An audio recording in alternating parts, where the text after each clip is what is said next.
What is it with Sadhguru and motorcycles? These days I'm on four wheels. But you haven't given up your love for bikes, or have you? It's just that when I started, trekking in the jungles when I was 10, 11. I would be gone. If I had 10 rupees in my pocket, I would organize my food and I'm gone with this little note in the house. I can imagine my parents, I always wished I shouldn't have a boy, ever. Girls can run away too on bikes. They run later. They don't run at 10, 11, okay? And they're on a pillion, they're usually pillion. And if they find a good rider, no problem. I'm saying, the thing was, it's not about the motorcycle or this or that, it is just that I was a cloud of million questions all the time. And wherever I looked, nobody had a sensible answer. Everybody has standard answers that they've heard from somewhere. Nobody has a genuine experiential answer. So, there's a restlessness to explore just about anything. When I was 10, 11 years of age, I would be gone into the forest for 3, 4 days. Once food ran out and I couldn't survive there, I would come back. So, initially lot of excitement, but later on they kind of settled down, they knew I'll get back. So when I became 14, 15, I cycled across South India. Not because I'm a cycling enthusiast, not like today, wearing a helmet and suited, booted for cycling, no. Simply I cycled because cycling is little faster than walking. The moment I became 17, I still didn't have a license, but I found a motor to my cycle, which became a motorcycle. So that because it went little faster. It supported my restlessness to know something, I didn't even know what the hell it is. I didn't know what I was looking for, but I had questions about anything I looked at. Everything in the universe looked like a question mark to me. But the question about the motorcycle is really to ask whether the motorcycle, the Land Rover or Land Cruiser, which one is it now? Land Rover, Land Cruiser, I'm not sure. But whatever, the four wheels, the helicopter. I think you once said somewhere that I like… that whether… if it moves on land, water or air, I like it. This is not… one thing is I like anything that works, and machines work. Yeah. The more efficiently work, the better they are. And why it's important is, after all, what is the quality of an individual human being? How smoothly and how efficiently your body, mind and everything functions is the quality of a human being, isn't it? So machines always excited me, whether it's a bicycle or motorcycle or because of, lack of the necessary, probably the fitness that I was at that time. I crisscrossed India on a motorcycle. Today it would be hard, so you get into something a little more comfortable. But while that makes you a very interesting character to observe, did you ever worry that you'd be labeled or dubbed a Richie Rich person's guru?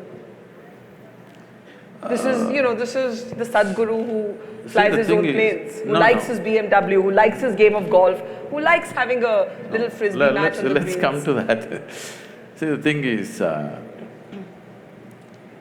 I wouldn't mind. I even… sometimes I ride a bullock cart, nobody reports that though. I love to handle the bulls and I still drive them sometimes. But now I want to have a conversation with you. This afternoon till 2 o'clock, I was in Jodhpur. Yes.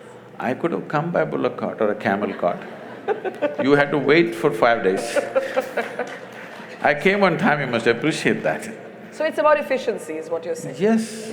So I personally learned to fly a helicopter, where I don't have the time for these things, but I somehow fit in this and learned because 70% of our work is in rural India. I thought this little helicopter could just… I could set the place on fire because I'm half the time stuck, half my life I'm on the road stuck in some traffic, driving myself, all the time behind huge… everywhere. There's no place in the country where there's no traffic jams. Believe me, even in rural India there are traffic jams. So I thought a helicopter would really revolutionize our work. picked up the thing, I got my license, FAA license, but in India it's so difficult to get the license because many of these rules were made before Wright brothers came. Well, according to some, the plane was also made before the Wright brothers came. And they say it was made in the Vedic ages. They're not very wrong. Conceptually it was made. Whether physically they're built or not, we don't have proof for that. Conceptually, there's no… Conceptually, it's about imagination, to think that you can move from place A to place B. No. You cannot conceptually imagine something entirely. Even if you imagine, you must be able to produce you must understand the principles in some way as to why something flies. Yeah. If you don't understand why something flies, it'll be like that, once it happened, a little turtle, with great effort, climbed a tree, went to the edge of a branch and jumped, fell flat. Lot of pain. Slowly again he crawled up in another 2 days, again up, jumped, fell down, again up, fell down. After a few days, two birds were sitting on the opposite tree. They were talking and they said, I think it's time we tell him he's adopted. All right. So I'm saying, what cannot fly, you cannot make it fly. Yes. People thought in detail as to what can fly, what cannot fly. Conceptually they thought, whether they built or not, we don't know. And it is an established fact, they calculate the speed of light. Some individual cannot calculate the speed of light just like that if there was no whole scientific culture around him. No individual will just drop from heaven and calculate the speed of light, okay? There must have been a scientific culture, otherwise it won't happen. But we need to understand, there is a difference between science and technology. But there's also a difference between science and mythology. Some things are just great stories, that doesn't mean they actually happened.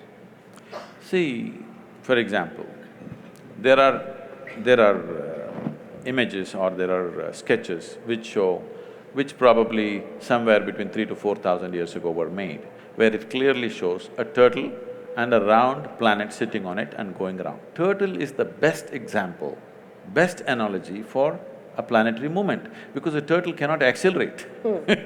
Same speed, he just keeps going. So a round planet on a turtle is the best way to describe how a planet moves around. And the very word for geography in this country is Bhugol, which means it's a round planet. So it is not because of Galileo we know it's a round planet, we have always known. How do we know? We can't know just one scientific fact and not know the other aspects related to it. So this thing about anything Indian beating it down is because one thing is that culture has evolved because half the people, their brains are in Greenwich Mean Time.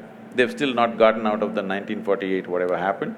We struggled for independence, we came out, not just to send them out, but to be who we are. So that problem is still there. And now there are upstarts who claim all kinds of things. There has to be an even balance, not beating down this or pumping it up in an unrealistic way. But you cannot deny Indian mind has thought about things that nobody had thought about in those times. There is no question about that. But there is a distinction between science and technology. Science can evolve because of certain intelligence. Technology needs material, manifestation. Now we are trying to claim technology, which we should not. If we just focus on science, many things will be attributed to India for sure.